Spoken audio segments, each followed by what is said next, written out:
আসসালামু আলাইকুম। চলে আসছি আমার এক আঙ্কেলের কাছে।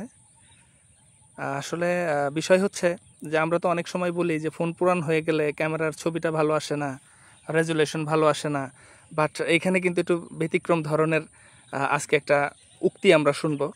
একটা পুরান ফোনেও কিন্তু খুব সুন্দর সুন্দর রেজুলেশন দিয়ে সুন্দরভাবে ছবি তোলা যায়। এটা আমার কাকা দেখাচ্ছেন। এই যে দেখেন টেকনিকটা আমার কাকা দেখাচ্ছেন সুন্দরভাবে। এই দেখেন আমি আমার কাভারটা এই করে রাখছি, এই যে ক্যামেরার যে পিছনের যে এটা আমি তুলে ফেলছি।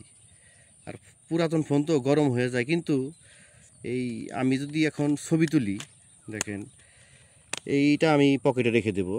আর এখন আমার সরাসরি ক্যামেরা থেকে ছবি হবে, কারণ ক্যামেরার সামনে যদি একটা এই ধরনের একটা পর্দাও থাকে, সেটাও তো একটা খারাপ হয়, মানে পর্দা হয়। আর যদি ক্যামেরার সামনে যদি আমি কোনো কিছু রাখলাম না, তাহলে এটার তো 2 বছর 3 বছর ইউজ হয়ে গেছে, কিন্তু এখন যদি আমি ছবি তুলি, এটা কিন্তু আমার পিওর একটা ছবি হবে। আসলে এইভাবে এখন ছবি বোঝা যাবে কি না, কিন্তু আমার এই যে ধরেন যদি আমি এখন কোনো ছবি টবি উঠাই, একদম কোনো কাবার টাবার কিচ্ছু নাই।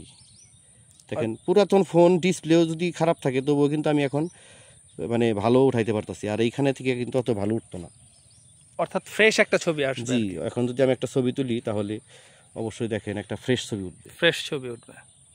অর্থাৎ কভারটা খুলে নিলে আমরা লং মানে টাইম রেজুলেশনটা আপনি অনেক, আমি যদি এই ছবিটা অনেক জুম করি, তাহলে দেখেন রেজুলেশনগুলো অনেক চমৎকার। জি জি জি। এই তো ধন্যবাদ। এই পুরাতন ফোনগুলো থেকেই আপনি একবারে নতুন ফোনের স্বাদ পাবেন, নতুন ফোনে ছবি তোলার স্বাদ পাবেন।